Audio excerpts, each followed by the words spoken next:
Tim, we've brought you back already. We All just right. had you here last week for Indiana Jones, but Oppenheimer is brand new. I wanted to talk about it with somebody, so let's talk about Oppenheimer.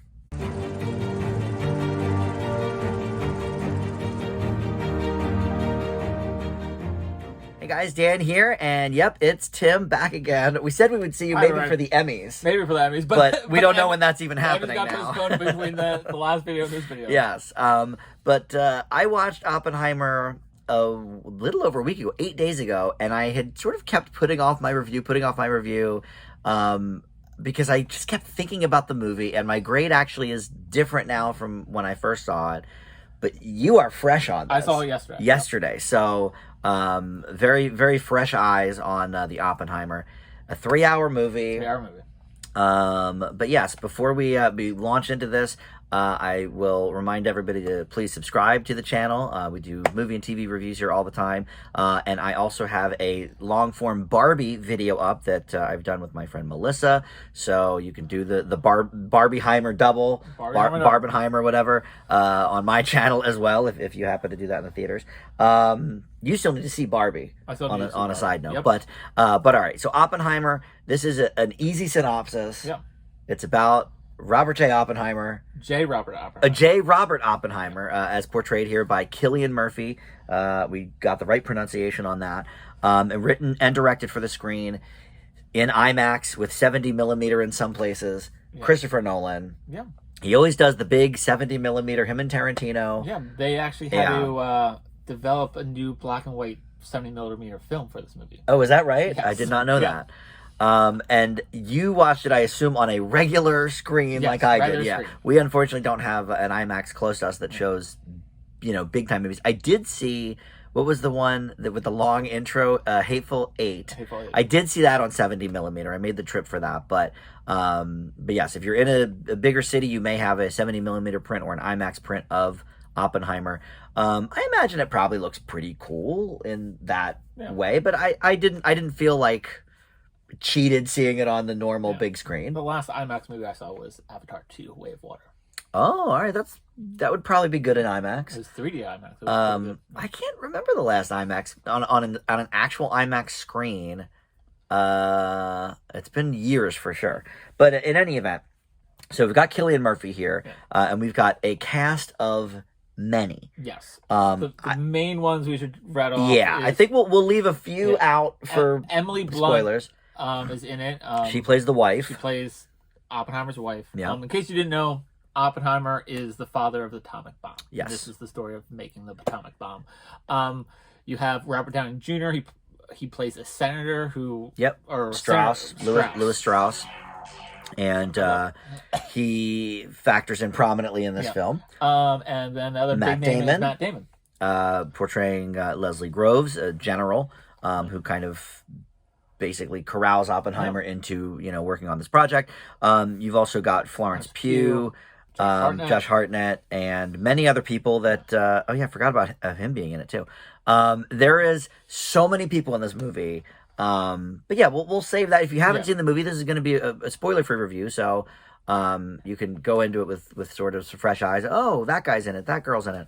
But like everybody's somebody in this movie. Yeah. Almost every face, you at least, if you don't know their name, you know them from something. Unless you're me and it's like, is that Josh Hartnett? Because I haven't seen Josh Hartnett in a movie in 10 years. Yes. I'm like, it looks like him, but it doesn't sound like him because I can't remember what he sounds like. And no one sounds like what they sound like in this movie because they're doing accents. And Downey Jr.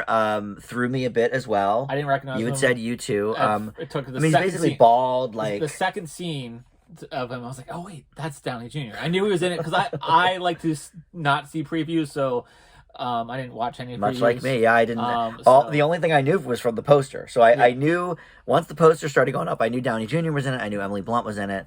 I don't know if Matt Damon's name is on the poster, but I did know he was in it because we had heard the same story that he went on basically an acting retirement or hiatus. Unless it was Christopher Nolan. With the caveat to his wife that if Christopher Nolan calls, then I go do the movie. And he was a small part of Interstellar. Yes. But that's the only Nolan movie I think that he's done, right? Yeah, that was the only one. So the big Nolan regular is Cillian Murphy. Yeah. Who's been in a lot of his movies. And this is certainly his highest profile movie ever. Oh yeah, Nolan or otherwise. I mean, I kind of knew him the first time I feel like I heard that name was in Red Eye. Well, I was going to say that's his only other leading movie that I can think of. Yeah. I mean, maybe like I would actually say Sunshine. He leads in Sunshine. Oh, I do remember. I hated that movie. But that was more of an ensemble piece. Yeah. But this is him. This is him. Oh yeah, I mean, this is like he's in, I would say, every scene of this movie. If not, pretty close. Pretty close. I can think of a few scenes that he wasn't in, but pretty close. Pretty close.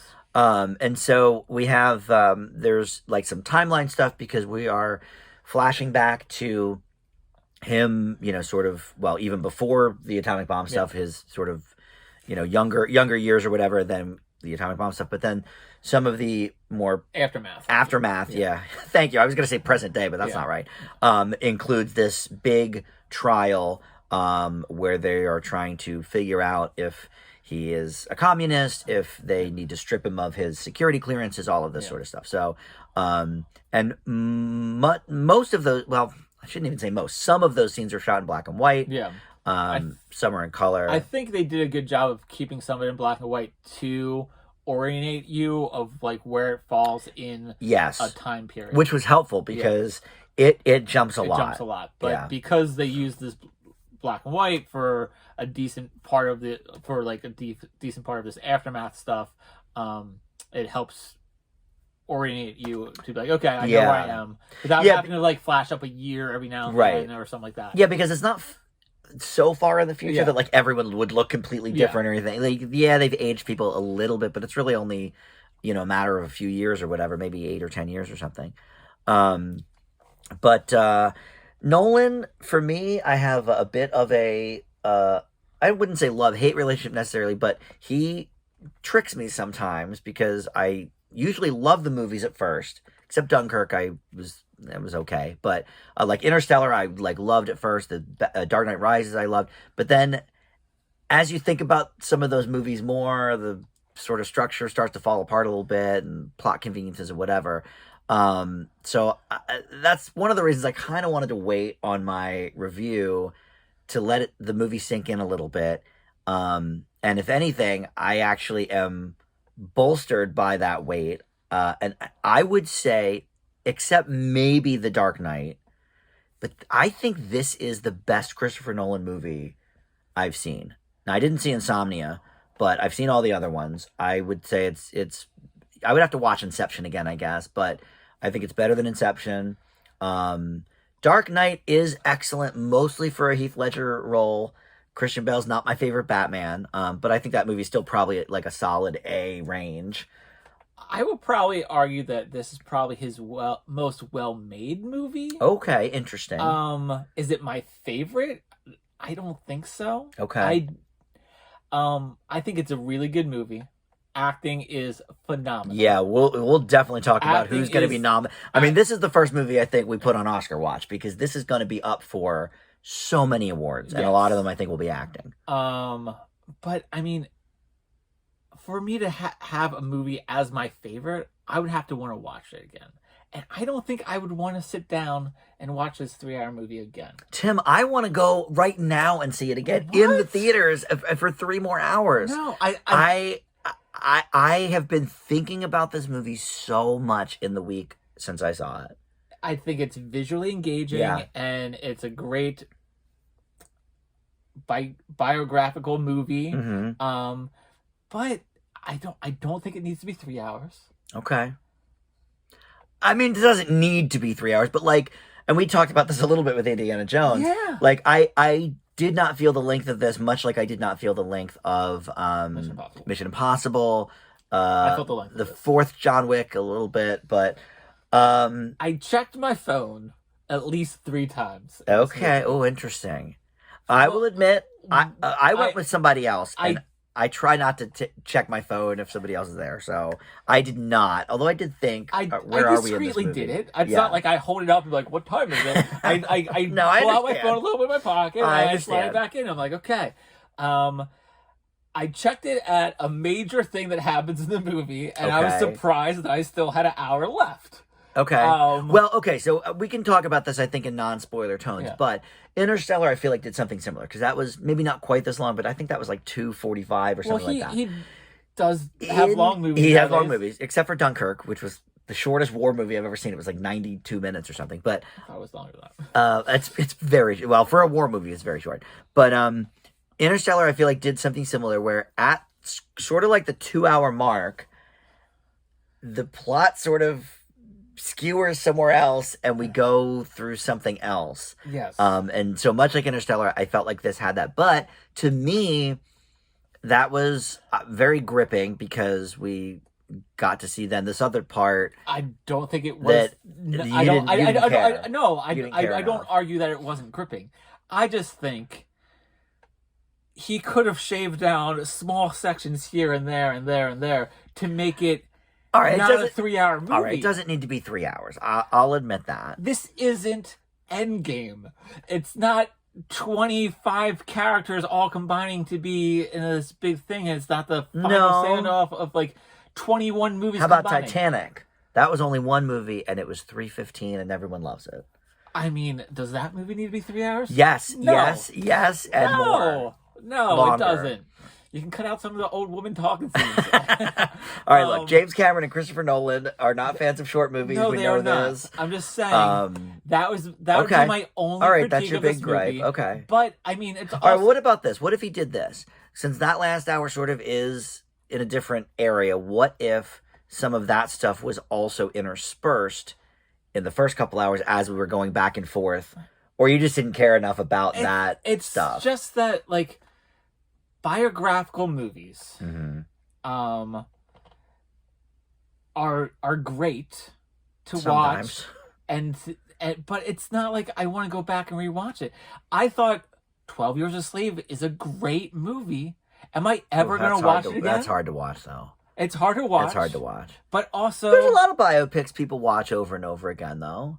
I mean, if you want certainly to a music something, biopic, I would, music Man. But I don't know if I need to watch a biopic about the father of the atomic bomb again. Did you look up, by the way? Because I didn't. How like true to the real story this was? I think it's. I imagine true. Nolan wasn't messing around. I think it was pretty true. Okay, I sort of got that sense too, just because I feel like Nolan would do his homework and due diligence and everything. Like, if you want to compare it to another movie, don't say Elvis, that does something, handles a thing of biographical things like Titanic. It talks about the ship, but then they added in a narrative story that's fictionalized, that's engaging. Okay, I'm not saying that the storyline of Oppenheimer isn't engaging. Very engaging, but it's no Jack and Rose. No, this is running true. through a ship. This is true. Okay, that's fair. It's kind of like. Was it Intimidation Games? Was it? Imitation Game. Imitation Game with Cumberbatch. Actually, that's a pretty apt comparison. I thought that was a great movie. Yeah, but it's a little over 2. I don't know if I want to see that movie again. I think I did see it twice, but only because somebody else wanted to see it and it was still in theaters. So, it didn't diminish it for me though. I won't say that if I did watch this again, I wouldn't enjoy it. Yeah, I just don't feel a need to watch it again. I want to watch it right now, Tim. Maybe ask me in like 10 years, like, let's refresh my Oppenheimer knowledge. But that's the only reason I would say it wouldn't be my favorite Nolan movie. Okay. Well, you've got some of the Nolan hallmarks here. You've got the sweeping score. Yeah. Here, not as overpowering as in Tenet and some of the other movies. Did you ever see Tenet? I watched Tenet. Yeah, I saw it in theaters. Man. I enjoyed Tenet. And I know it was purposeful to dilute the dialogue, but it's like, it was too overpowering. There were scenes where you couldn't understand the dialogue, and according to him, that was the point. Yeah, and I knew that, but still it was like... But it's hard to accept that when you're watching a movie. You kind of want to get all the information, but, I mean... I felt the same way a little bit in Interstellar. I thought there were some flourishes that were too much. Not necessarily that I couldn't understand the dialogue, but I felt this is the first Nolan movie I've seen in a while, because I think Dunkirk had the same problem, where I actually understood most of the dialogue. I thought the sound mix actually was very good here. I don't like... Maybe every scene didn't need a score, but that is one of his kind of hallmarks. Yeah. Visually, it's very compelling as well. Yeah. That's a big Nolan thing. Yeah, Nolan loves his cinematography. But also he says that they didn't use any CGI in this. They did everything practical effects. Oh, really? Yeah. Okay. Well, I love that. I always love when they use the real effects. I mean, it works sometimes. We talked in Indiana Jones about the de-aging. That looked cool. But yeah, I love real effects. Nolan is such a purist. Well, I mean, it's not like Nolan doesn't do CGI. I imagine Dunkirk, I'm sure, had some. But, I mean, Inception had Inception had ton, yeah. But I mean, they also did, like, stuff, but also with Inception, they did a lot of that practical as well. Like, the rotating hallway fight scene was a actual. Oh, yeah. Have you ever seen, like, the making of that? Like, that's. So check that out on YouTube somewhere. He does a lot of practical things when he can. Yeah. But Inception did have to use, like. Obviously, some things. Yeah. But, okay, so I love that that's all practical. All right, let's get back to the acting. Okay. This is, okay, so for sure, I mean, granted, we haven't seen all the movies for the year, but I think for sure there's going to be some nominations coming. Probably things like Best Picture, maybe Best Director as well, because this has been so well received. Yeah, and I mean, is a box office success. And he's coming off Dunkirk. Right. Yep. Dunkirk was a big hit for him. Well, I guess Tenet sort of got the short shrift because it was during COVID and nobody was in theaters. But yeah, this obviously is getting a lot of attention. But I think the acting nominations that this movie could have right now, it could be like there could be 5 nominations. Cillian Murphy. I think Cillian Murphy is a lock for the nomination for Best Actor. I think, I think RDJ is Robert a lock. Downey Jr. as well. Yep. But you could certainly throw some people in. I mean, I think Florence Pugh could certainly have a Best Supporting. What would you consider Emily Blunt lead? No. Would it be double supporting? I think it would be double supporting. Okay. Emily Blunt. Okay, let's pause. I love Emily Blunt. Everyone loves Emily Blunt. I could watch her in the interrogation room for an hour. Yeah. I mean, that was so great. But she actually doesn't really do that much in this movie. She has some great scenes, but a lot of she's in the background. A lot of the, I know. You're right. At the Oscars, sometimes they give it to 12-minute performances. You're right. What? Blunt could get a nomination. What is Silence of the Lamb? Oh, that's right. What is it? 18 minutes or something, right? That. 16, 18 minutes. Yeah. He won lead actor, and he won the lead. I always thought he was in longer because it's so compelling. Right. That's true. But Matt Damon, I think, could be maybe a long shot for supporting actor, but could happen. I think that would be it. I mean, I thought Josh Hartnett was amazing. I don't think we're necessarily going to nominate anybody smaller than that. But I mean, like the 5 or 6 leads in this movie are all just phenomenal. Yeah. And Downey Jr. is funny because he was Iron Man for so long. He only did like a couple of other movies since. He did the Dr. Dolittle, which was horrible. Yeah. 10 years ago, he did the Sherlock Holmes, or maybe 15 now, did the Sherlock Holmes stuff. But we don't really see him a lot anymore. And when we do, it's kind of Iron Man related. So, I mean, he was excellent in this movie. Yeah. And so hopefully this helps him sort of get back into some of those meatier dramatic roles. This should be his second Oscar nomination. Yeah, because he was nominated for a third, actually. He was nominated for Chaplin in 91 and Tropic Thunder. You were thinking Tropic Thunder, right? Yeah. He was nominated for Best Lead in Chaplin, which I've never seen, in the 90s. So this could be another nomination for him. And Matt Damon, I think, maybe that was just Golden Globe. Was he nominated for The Martian for Oscar? I think he might have been. Because it was nominated for Best Picture. He might he might have been nominated as well. He has an Oscar for writing. Oh, that's true. So he's got some history. He's an Oscar winner. Emily Blunt should be nominated every year for whatever she's in, but I think she only maybe has one nomination, or maybe has she ever been nominated? Mary Poppins should have gotten it. Sicario? Maybe Sicario. That's the only thing I can think of. I was thinking maybe Devil Wears Prada, but that was probably Golden Globe too. Well, she was such a minor role that I don't think she. I know that's her breakout though. It's a breakout, but it's not. I guess that's nomination. True. No, she could have been nominated for Edge of Tomorrow if the Oscars like sci-fi. But all right, but I think if she has been, maybe Sicario. Sicario. I know there was a lot of push for Quiet Place, but she didn't get it. She did not. She should have. That was another excellent performance. Florence Pugh was nominated already. Yeah, she's been nominated for Little Women. So yeah, you have a whole stacked cast, and Cillian Murphy obviously not yet, but I mean he's such a lock. I think is a lock at this point. So. Yeah, definitely a lot of acting nominations. But But yeah, I think Nolan's probably going to be nominated for many things as well. And then all the technicals, right, sound mixing, score, and cinematography, and all that. So yes, what else can we talk about? Too long, perhaps. I think it's too long. I don't think a movie has to be 3 hours. There are a few exceptions. Endgame. That's the only thing I can think of any justifiable reason that it's end. Like, what about that stupid Avatar movie? No, didn't need to be 3 hours. I could have done about 45 minutes of the Avatar. I got it. I mean, I saw it on the. I know you saw it on the IMAX biggest screen and possible. 3D, so and the visuals were compelling. Yeah, and I don't think I felt the time because I was so engaged with the visuals. Right. But like, looking back, I'm like, that movie did not have to be 3 hours. Yes. 12 minutes. I agree. Yeah. This one, same thing. I was like, they could have. I don't know what that is. They want people to get a bang for their buck. John Wick 4 didn't need to be 3 hours either, but it was. I mean, so, watching that, I'm whatever. Like, he didn't need to fall down the stairs sometimes. Right, there's your John Wick drinking game, the falling down the stairs. But all right, well, let's go back to the effects for a second. The effects were great. The atomic bomb stuff was great. Yeah. So that was good. Yeah. The I also think for makeup wise, I mean.